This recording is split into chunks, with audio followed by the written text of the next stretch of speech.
Well, good morning. It is so great to be with all of you. Let me first thank the Claremont Institute and Arthur Millick for hosting me today. It really is an honor. I can't overstate the importance of the Claremont Institute stepping up to host conversations like this one, the one that we're having today. So thank you for all of the important work that you do, for this panel, other speakers who are participating in this important event today. House Republicans can't win this fight without your help. Though Republicans in Congress have come a long way over the last year, in the past 2 months especially, there's been a sea change. More members of Congress, especially on the right, than ever have woken up to the dangers of woke corporations. That is the crucial first step. So I'd like to thank Delta and Coca-Cola for their naked and idiotic partisanship. I'd like to take a few minutes to discuss my first experience with woke capital, because for me it was very instructive. In 2019, I wrote a letter to CalPERS, which is California's public pension fund, the largest public pension fund at the state level in America. CalPERS chief investment officer is or was a man named Yubin Meng. Meng, like most senior CalPERS employees, had a long history in the private sector. Meng worked at Lehman Brothers, Morgan Stanley, and Barclays.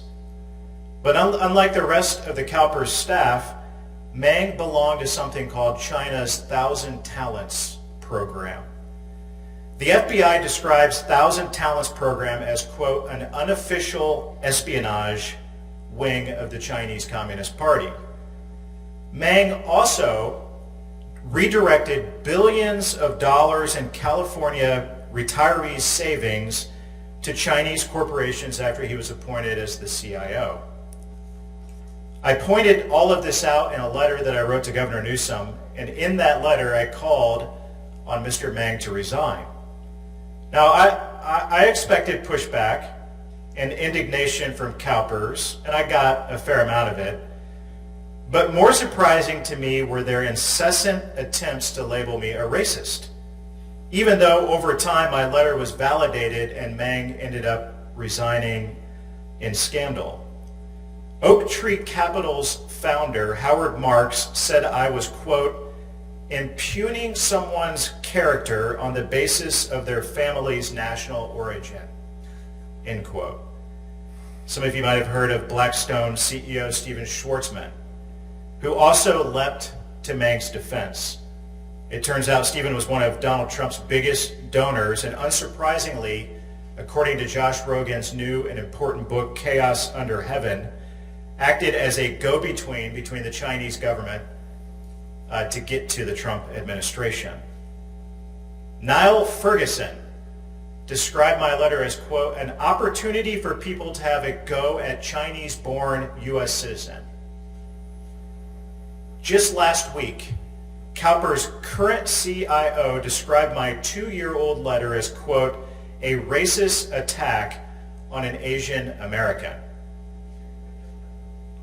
Obviously, my letter had nothing to do with Meng's ethnicity, because obviously not all Chinese Americans are enrolled in Communist Party espionage programs. Think about it. Numerous investors, many who had nothing to do with CalPERS, joined together to accuse me of racism, disingenuously and without any evidence. Why? Because investments in Chinese companies are profitable. Investors who weren't affiliated with CalPERS saw my letter as a threat, and they used the language of the left to try to silence me. This is how woke capital operates. It's capital and corporations coalescing around narratives that hurt America because they think it will boost their profits. In many cases, because they think that they can protect themselves from regulation by championing leftist social causes.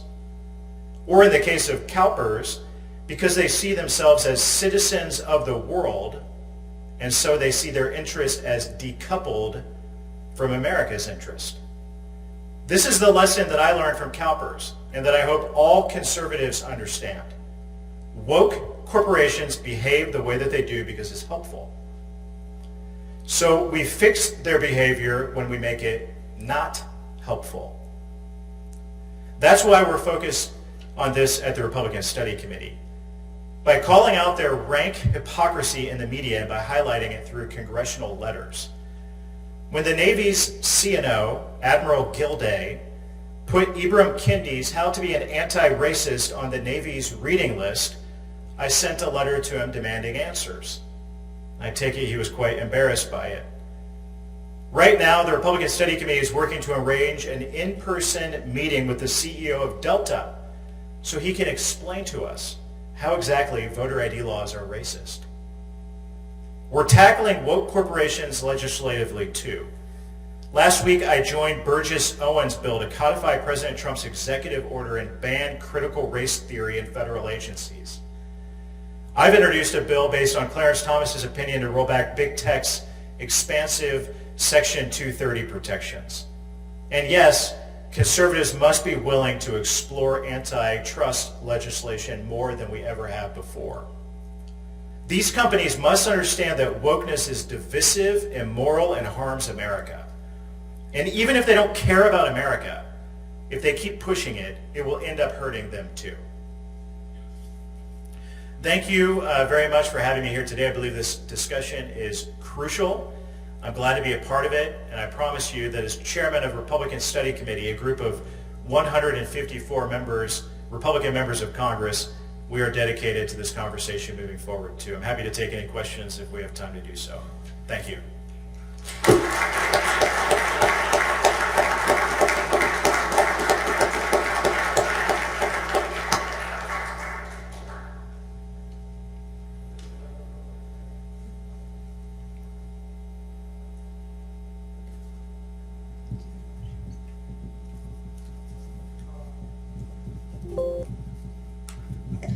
Thank you, Jim.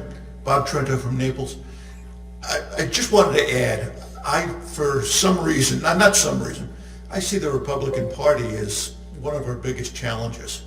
There's very little pushback or very little of an opposition party to wokeness and to the Democratic Party, which seems to be all bought into it.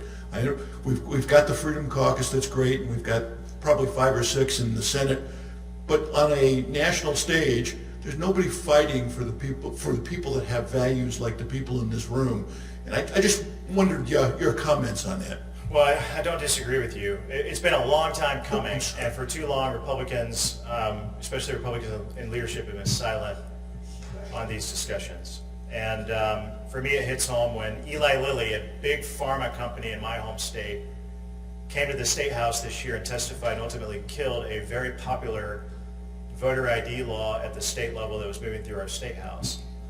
And to your point, whether it's Republican leaders in Washington or in the states around the country, it's time to fight back more than we've ever fought back before. As I said at the beginning of my speech, I believe we're on the right track. Republicans are recalibrating. Our leadership is getting this more than before, maybe not satisfactory to everyone, but it takes events like these, it takes leaders like you to call on, especially your Republican members of Congress. I understand not all of you self-identify as a Republican, but it takes pressure from you on our Republican leaders to get there. And I consider myself to be one of those leaders in the Republican Party, representing the largest conservative caucus in the Congress, 154 members. So that being said, the fact that I'm here and I'm the chairman of the largest caucus in the entire Congress overall, I hope gives you a sliver of hope. And then moving forward, when we all leave this room, I hope you'll put more pressure on all of us to do more, and I believe that we will. We do not have a choice. Anybody else? Yeah, I have a question for you as well as the panel. We've heard differing motivations behind the leaders of corporations. So I guess I should introduce myself. I'm Andrea Lucas. I'm one of the 3 Republican commissioners on the EEOC, which ironically, of all places, is the last bastion of conservatism in the administrative state right now. given that we have majority control for a few more years. And so my question is, to what degree do you think that corporate leaders are looking for cover from the government, whether it's from the EOC or from the Republican Party in Congress, against either their woke employees or the pressures that they're getting generally in the culture? Because I'm hearing varying things, both from the panel and from stakeholders. Some are saying, well, they're scared, they're terrified of their employees. Some are saying, well, they're willing to acquiesce because it makes them feel good, and others are saying that they're desperate for the government to take action. Figuring that out, I think, will help us determine how best to pressure and fix this. That's a smart question for a smart panel. And with that, I'm going to race back to Capitol Hill. Thank you. God bless you all. I'll ask the panel.